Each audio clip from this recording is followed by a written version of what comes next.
Apparently, you are, I'm going to quote you here, 99.9% sure I had coffee with John Kennedy Jr. in Paris. It was about, I think it was 1990, and I was in Paris and I was asking the lobby person something, and this very tall, very handsome gentleman was beside me. He was like, "Do you want a quick coffee?" I said, "Sure." And then about 3 months later, I was in my flat in London and my friend brought home a magazine, and I just looked down and I went, "Oh, that's the guy I had coffee with in Paris." You have to take off this straitjacket that you're wearing of what I should have done or what I could have done, because the only person putting that on you is you. The Nocturnals is by far my most successful book. I've known success with this book, but I've also known failure. I feel like there is a shame attached to failure. There just should never, ever be any shame attached to failure, because if you have failed at something, it has meant that you have tried at something.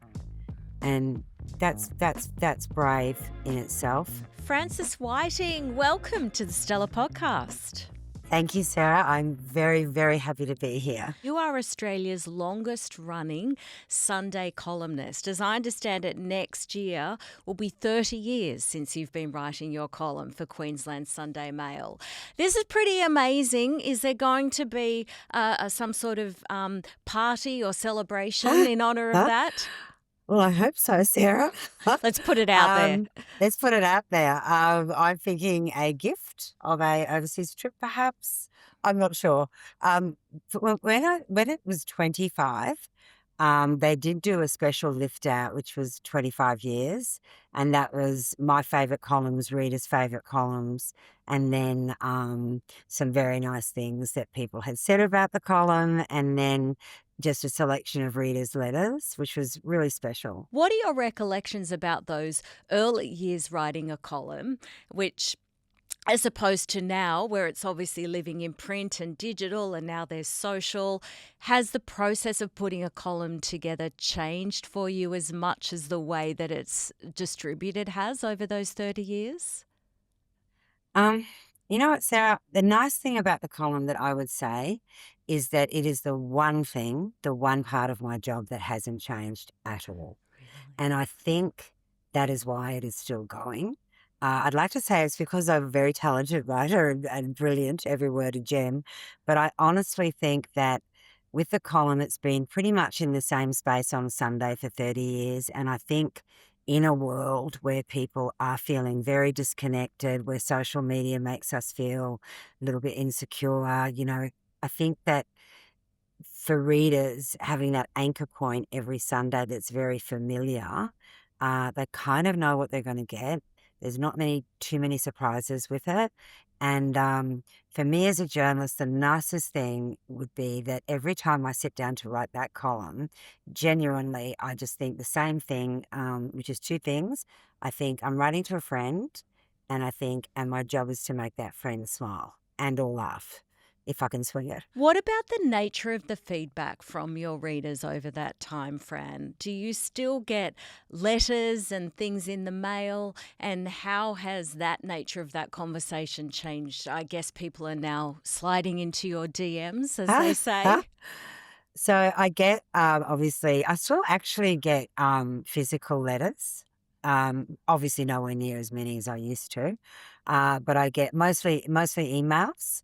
And then Instagram messages as well. It's really special. The thing is that when we write, Sarah, and you would feel this too, sometimes it can feel like you're not quite sure who you're writing to. With a column, I know exactly who I'm writing to because they write back. So it's this lovely kind of relationship we have. And some readers have read every single column for 30 years. And as I'm doing this book tour for my book, some of them are coming and saying, "I'm here because I've been reading your column for 30 years." Or, "My mum's been reading your column for 30 years. So pretty nice. And, in that time that I've been writing the column, I got married, I had kids, my father died, life goes on. And for many of the readers, exactly the same. So sometimes when they write to me, they want to tell me that stuff as well. So quite often the letters I get from readers are quite personal. How does that responsibility sit with you? Because it is a real privilege, I suppose, as a Mm. journalist, if someone is sharing these stories with you. That practically, how do you find the time to respond to everyone? And yeah, how much of people's emotions do you take on? I don't reply to every single one individually, to be honest, except there's I can do like a stock standard, which is thank you so much for your letter. I appreciate you sending it to me. And that's just a time thing, but I will answer every single letter if it is someone very directly asking me something or personally sharing something with me. And, I've had a couple of more curly ones where I've had to say to people, thank you for sharing this with me. I don't feel qualified to help you, but here's some numbers that I think you should, reach out to. And then you get these letters. Most recently, I got a letter from a reader who told me that her mum, who was a big column reader for many years, was dying and she was in palliative care in hospital. And on the Sunday morning when they said, look, she's slipping, that the daughter thought to herself, oh, what should I do? The hours are long in hospital when you're looking after a loved one, as we all know. And she was at a loss and she thought, oh, and then I thought, it's Sunday.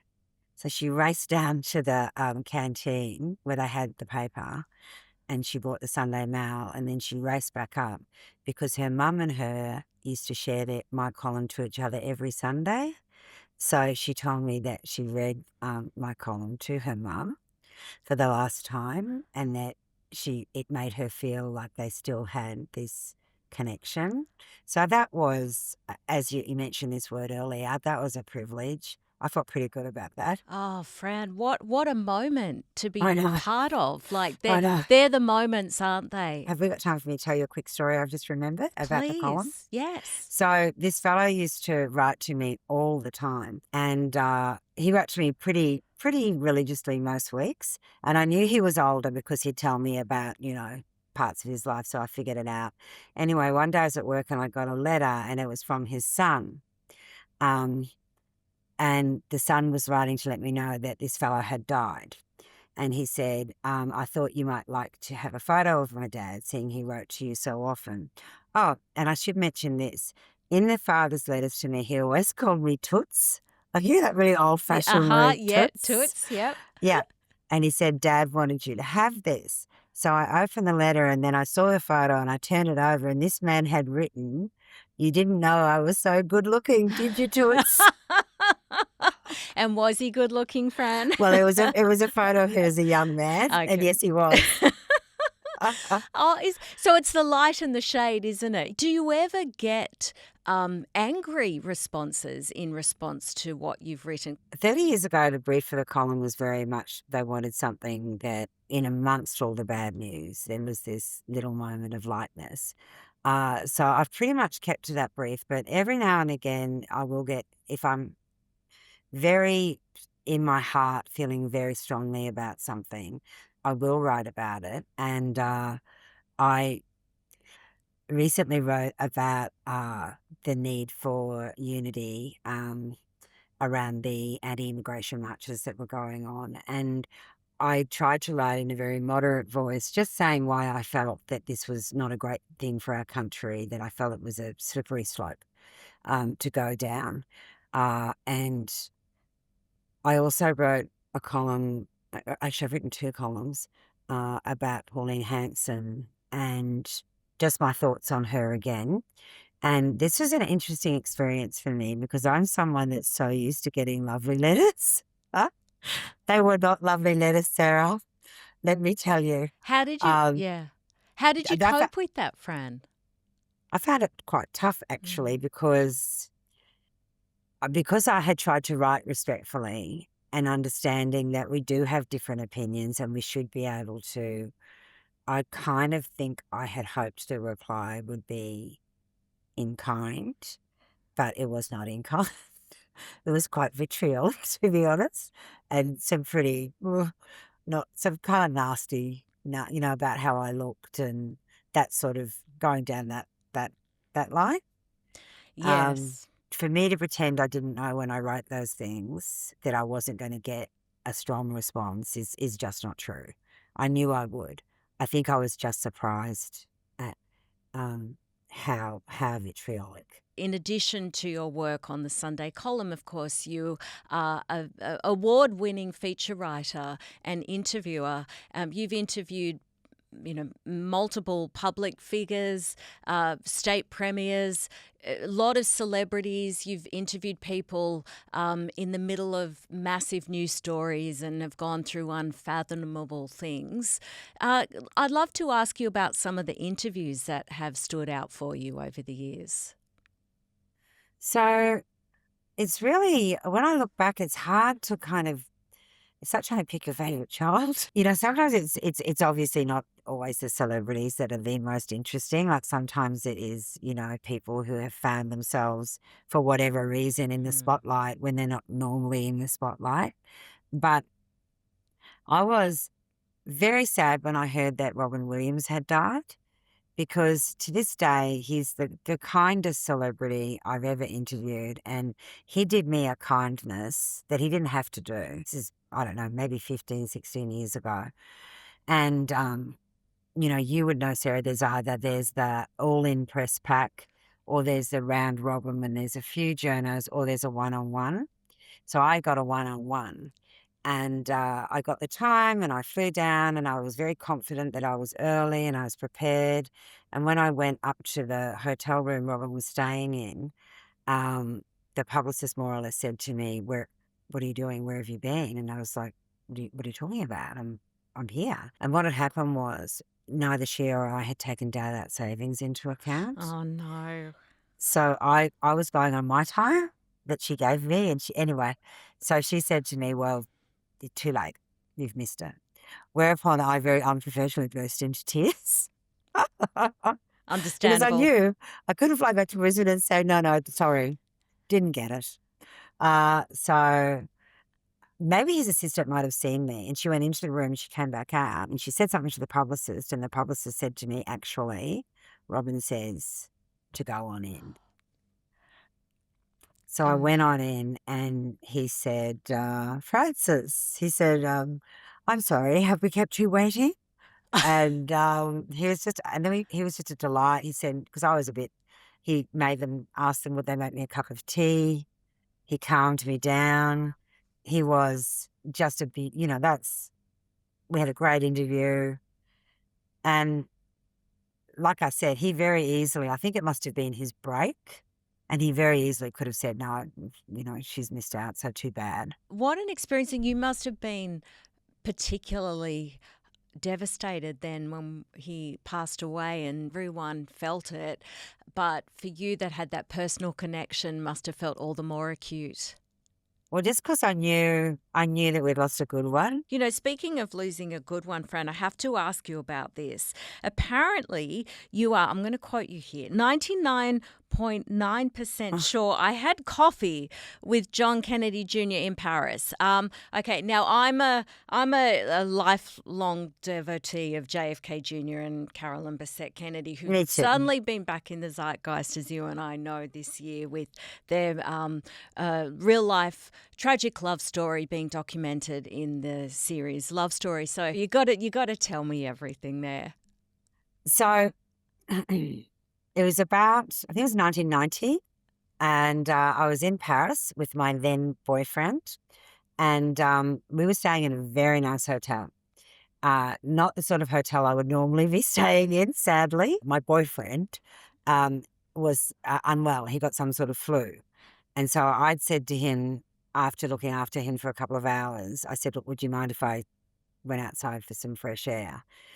So I went down to the lobby and I was asking the lobby person something, and this very tall, very handsome gentleman was beside me. And we just he said, are you Australian? And I said, yes. And we just sort of got to talk. He said, which direction are you going in? And I said, I'm heading up towards the Louvre. And so he said, we sort of just fell into step between, we fell into step. And on that walk, there were just a few things. I noticed that people were staring I thought it was me, but no, sadly. Of course. Um, he was American. He told me he was in Paris because he'd just failed his law exam again, and that his family were very disappointed with him, and that he'd kind of done this almost secret trip to Paris to just get away from what he called the noise. And I did keep thinking, you're a very striking looking man, but there's also something vaguely familiar. And then on the way, there was, it's Paris. So he was like, do you want a quick coffee? I said, sure. And the waiter was very deferential towards him. And I noticed that. And then we went to leave, the waiter wouldn't let him pay. So then we parted ways and he said, lovely to meet you. And he said something like, this has been very refreshing. And I was like, oh, okay, goodbye forever. And then I walked away and I kept thinking, what a lovely man. He was so handsome. And then about 3 months later, I was in my flat in London and my friend brought home a magazine and she put it down in front of me and I just looked down and I went, oh, that's the guy I had coffee with in Paris. I imagine your friend was going, what? Well, she was saying, well, you're an idiot. Because did you exchange first names? Did he ever say? oh, no, his name was John. Sorry, I probably left out the most important. No. I mean, I personally think, Fran, you could probably say 100% sure. And did you ever have any moments over the years? Because we know women around the world had moments where they were like, Carolyn Bessette Kennedy should have been me. And you've got more reason to have thought that than most of us. I remember my girlfriend was very like, you idiot. You should have ditched the boyfriend in the hotel and been like, well, where are you going? I'll go with you. No, not really. I just think I'm fascinated by the Kennedys too, to be honest. And I've read just about everything there is to read about them.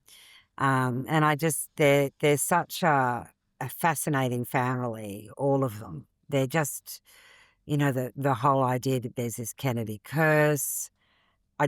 I don't think there is, but my goodness, how many tragedies can one family withstand? And I think that's part of what the mystique has been. And I just think those two celebrity interactions, Fran, JFK Jr. and Robin Williams. I mean, and at the risk of sounding earnest, they are genuine interactions that clearly that person was comfortable and showing who they were in that moment because they did find the environment refreshing. And that's a really great interaction to have had, I think, with both of those people. Yeah, you know what? I think, to be honest, Sarah, I don't think we should ever apologize for being earnest. I think I'm probably the most earnest person that's walked the earth. But these days I'm embracing it. And, I just think the whole idea of those human connections being important, I just think now more than ever, it's the only important connection. I wanted to ask you about another really interesting aspect of your story is the late bloomer component. You had your first baby at 40, Correct. Your second at 45, you wrote your first novel at 46, and now your third novel, The Nocturnals, at 61. Fran, I love this idea that I think would resonate with a lot of people. All of those firsts at those age. Was there a point along the line where you thought, oh, I'm running behind? Did you have a schedule? And if so, did you think you were running behind the schedule? Because we know how things turned out. But in hindsight, it can be easy to forget some of the feelings we might have felt along the way. I think definitely, Sarah, and I think that it's a particular thing that happens to women. This idea that you're not married in your 30s, you haven't had any children in your 40s. I think for men and women, then it's the career thing. Where's your career going at 40? But for women in particular, I think that idea of marriage and children, it's still something that women very unnecessarily feel a pressure about. I felt it. I had relatives saying to me things like, oh, you better hurry up, and then being such a late mum, I had, other people saying to me, things like, time's a ticking. And And it's such a shocking thing to say to a woman, and I would never say it to a woman in a million billion years because, we none of us know what's going on in a Exactly. woman's life or biologically or what her choices are. Many women don't want to have children. That's fine. Many women don't want to get married. That's fine. But yeah, I think when I was in my 30s, I did feel a bit of pressure. But the nicest thing I have to tell you, and it is the nicest thing about being a late bloomer, and I love those words. Or maybe it should be a mature bloomer or just a bloomer when I was ready, Ah, is that yes.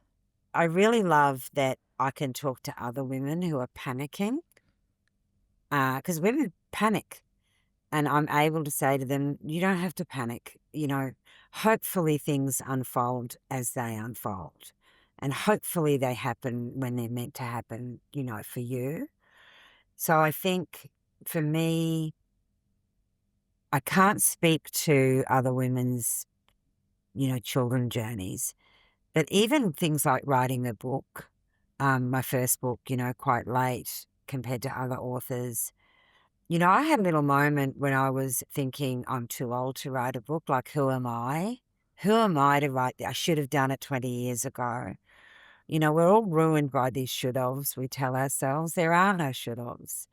And so I love that when other people say to me, oh, I think I've missed the boat, or, want to write a book, but oh God, I'm 50. Well, my favourite author is an author called Mary West, and she's a British author, not that well known, but she wrote her first book at 72. But what would you say to somebody who's listening to our conversation feeling exactly that sense? I've missed it. I should have done it 5, 10 years ago. You have to you have to take off this straitjacket that you're wearing of what I should have done or what I could have done or what I am now not able to do.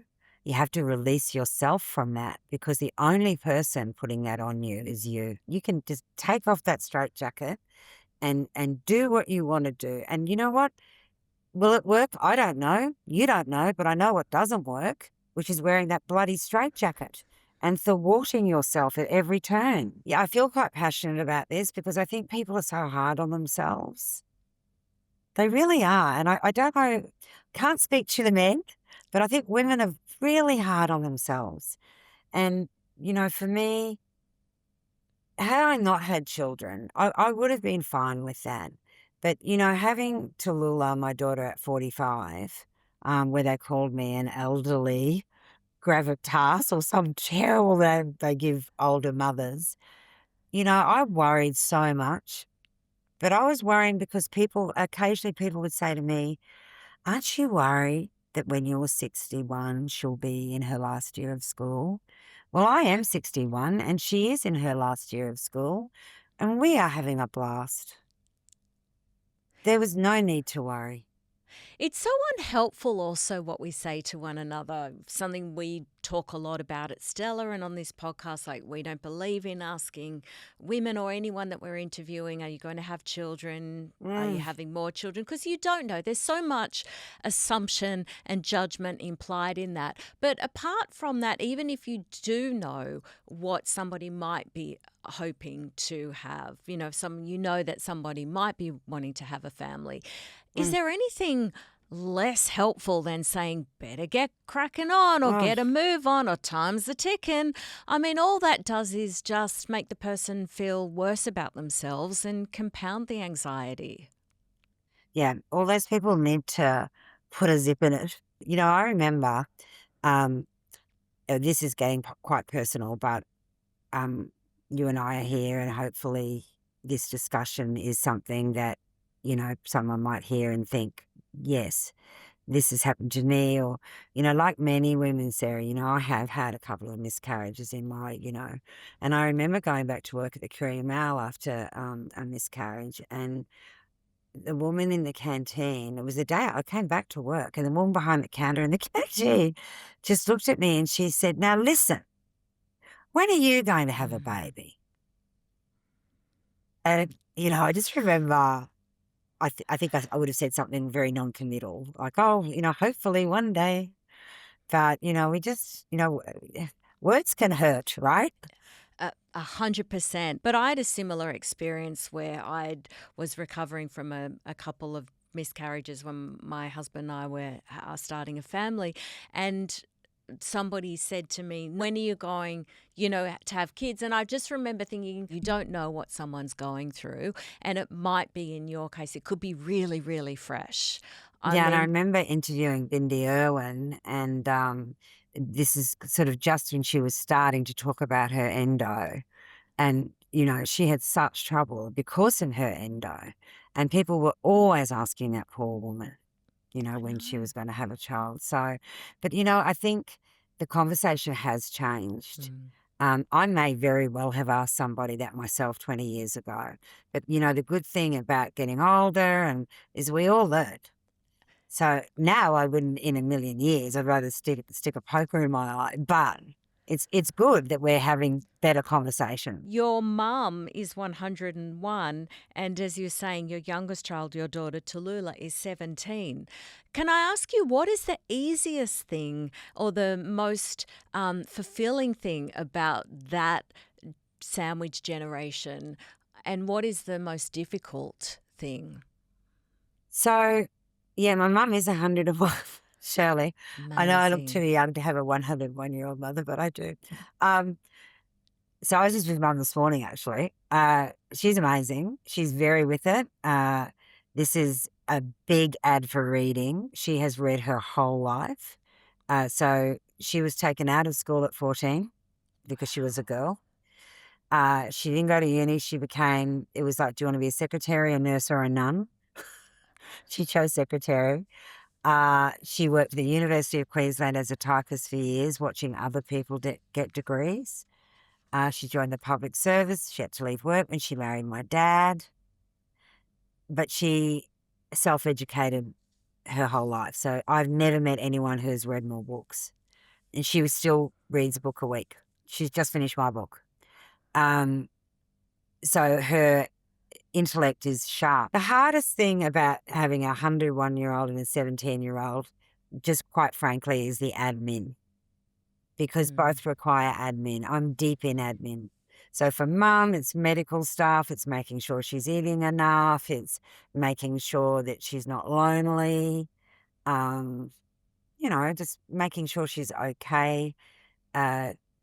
Just being on call all the time when that number comes up from the care place where she has St. Vincent's. They're lovely. But every time I see that number, I have a little moment because she's 101 and it's, I will get that call one day.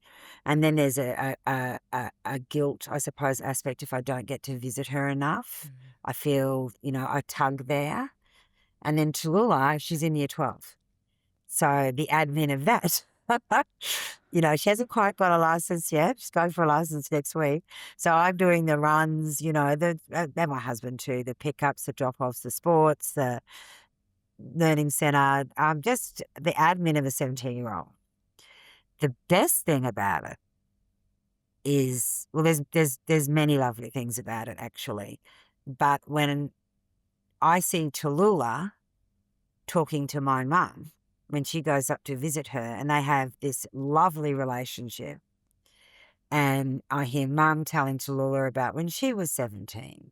And Tallulah would be showing her TikToks. And that's just amazing. Mum will be saying, oh, aren't you a lovely dancer? What's that dance? And about 3 weeks ago, Tallulah actually taught Mum the top half of a TikTok dance. Oh, my God. And they were doing it together. So that's amazing. So it's like the tapestry of all these generations and everything that's happened in the culture, right up to and including TikTok dances. Yeah. Right in front of you, between your mother and your daughter. Yeah. Beautiful. So that's incredibly special. You've got a woman that, was a flapper, talking to a little girl, a teenager who's showing her how to do a viral TikTok dance. I mean, but that brings us back to humans haven't changed. That brings me to my next question, Frances Whiting. How? Your third novel, The Nocturnals, #1 on Amazon, Book of the Month picks, sitting in the top 10 in bookstores. You have a full-time job. We've just discussed family, the admin. How did you find the time to write this book? Okay. So I should say from inception to publication, 4 years. It's a long time between books for me. Like most, a lot of authors do one a year. I tend to do one. Four is actually my quickest. So my first one was 7 years between, and my next one was 6. So this one's 4, and the only time I can do it, Sarah, is 5 a.m. So this book, 5 a.m. to 7 a.m. before work, 3-4 mornings a week. What would your advice be to asked you earlier about some of the, bloom at your own pace advice for people that are thinking, I'd love to write this project, I just don't have time.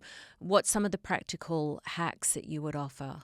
So I'm really happy to say that I think I've got a way better answer to this question than I used to have, because, quite often after I did an event last night, and in the Q&A, there'll always be a reader that will say, oh, how do I start? I'd love to write a book. And a lot of people always come back with, you know what? If you want to write, you've just got to write. You've just got to put your bottom down on a seat, glue it to the chair, and that's what it is. It's the discipline of whether it's per word per day, which is like I'm going to do 300 words per day, or time per day, I'm going to do an hour per day. But when I wrote the Nocturnals, I don't know, I just had this little moment when I thought something, and it's weird, the Nocturnals is by far my most successful book, but it was also the easiest book to write. And I think one of the reasons, I just had this thought before I wrote it.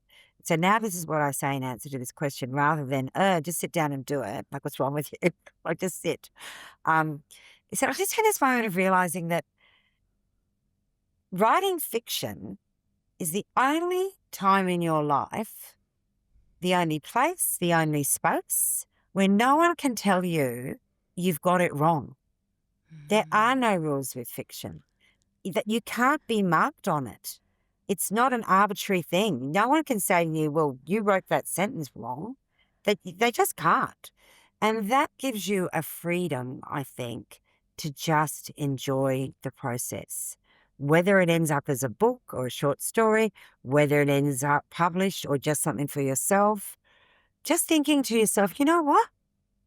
I can't get this wrong. There is no score sheet on this. And I found that very freeing. And I love telling would-be writers that, because there is no other area in your life where, you can't be marked wrong. There is no wrong.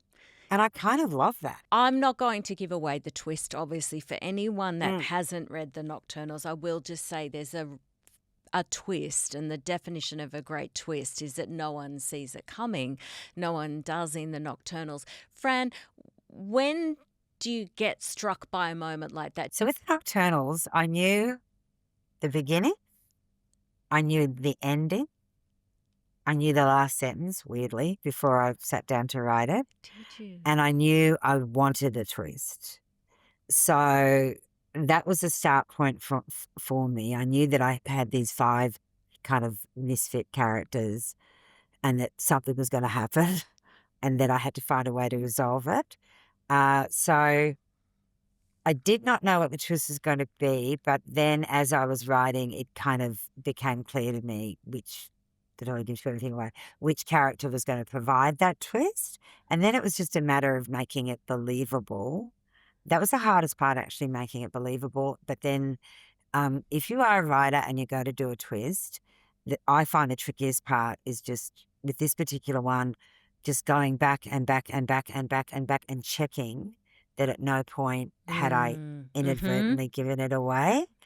And, in one of my checks, and interestingly, it had already been to a proofreader at Harper as well, I think the first one, but I did a reread, and I found this one paragraph where this character said something very casually to another that completely gave it away. Thank God you picked it up then. No spoilers required here, that the novel is set in 1997. There's huge nostalgia for the 90s at the moment. I think the fact that this brilliantly written novel with this great twist has been so successful. It's also arrived at a perfect time with this fascination with the 90s, hasn't it? Well, you know what? It's so embarrassing because people think I knew. I did not know when I wrote this book that the 90s were going to come back. But weirdly, I think the reason that the 90s have come back is exactly the reason why I set it in the 90s. So while I didn't know, so I set it in the 90s because I wanted to write about a group of teenagers, sort of like really the last time in Australia before teenagers' lives got complicated, before that absolute beginning of just social media saturating Instagram, Snapchat, you name it, that world they have to negotiate. I wanted to write about a group of teenagers that met up in person, that had to organise things, had to say, be here at this time. And I wanted to explore those very intense relationships of our teens that are, oh my goodness, they just have such an impact on the rest of our lives, no matter how old, we get.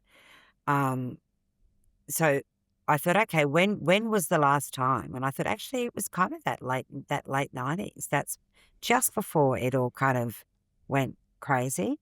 So yeah, it is a very happy accident that there seems to be this huge nostalgia to that for the 90s.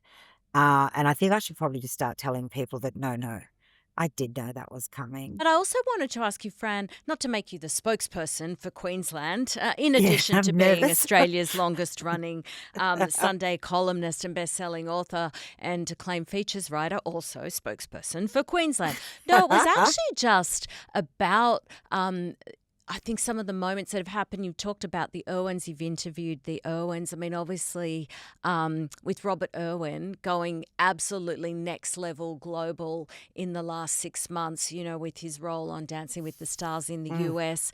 I think with Jacob Elordi and Margot Robbie, the huge success of Wuthering Heights, but also the fact that source material, this iconic British novel, being the two characters, the leads being played, as Margot and Jacob have said many times, not only from people from Queensland, but they're not in Brisbane, like they're from out of that. So I live in Sydney and wanted to ask you how it feels being in Queensland at the moment. It's so interesting, Sarah. I have lived in Brisbane my whole life. I've never lived interstate.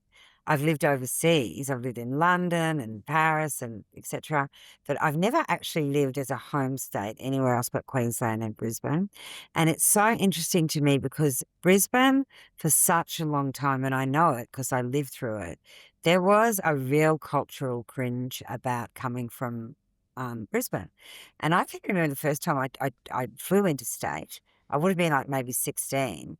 And when we flew back into Queensland, the pilot said, we're now entering Brisbane. Everyone set your watches back 15 years. And then there was an idea that if you wanted to make it, you had to move to Sydney or Melbourne, particularly creatively. And I don't know what actually happened to change that. I actually think that the things that we used to find a bit daggy and a bit embarrassing about Brisbane and Queensland are actually the things that people are now loving it for. The big saying was always that Brisbane was like a big country town. And it kind of still is, to be honest. It's still the place where, I was at a dinner last night at a restaurant and we were talking and the man, I don't know, someone just said, oh, is that such and such from this suburb? And then someone else said, no, not those varieties or wherever it was. It's the ones from, so it still can kind of somehow feel we've got this interconnectedness.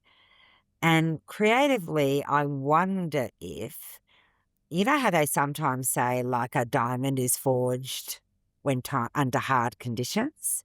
Yes. Sometimes I wonder if, because we've, even musically, Brisbane's, really given a lot of really great musical acts, Powderfinger, Savage Garden. They kind of bat above their average, I think. Absolutely. So I think all of those things. But what I've seen is, I used to think that Brisbane to me is like the girl that no one wanted to dance with, who's become the belle of the ball. That really rings true. And I once described Fran Sidney as being like a beautiful woman who'd gotten used to coasting by on her looks. And as she, meaning code for we kind of need some infrastructure in Sydney, goes, woohoo, yes, we have not enough public transport or places to live, and it's the most insanely expensive place, but it's pretty. It's Look so at the pretty. harbour and the It's so- harbour bridge and the opera Right. house. Anyway, so I love that we've I both know, I love that had description. That's analogies brilliant. about that. That's so brilliant. My final question to you, Fran, was when I interviewed Trent Dalton last year, I asked him as an acclaimed interviewer what his first question would have been. And so I decided that I had to ask you my own questions, damn it. Is there anything that you would ask yourself, Frances Whiting, the interviewer, that hasn't been asked of Frances Whiting, the interview subject today, that we should cover off before we say goodbye? I would like to be asked,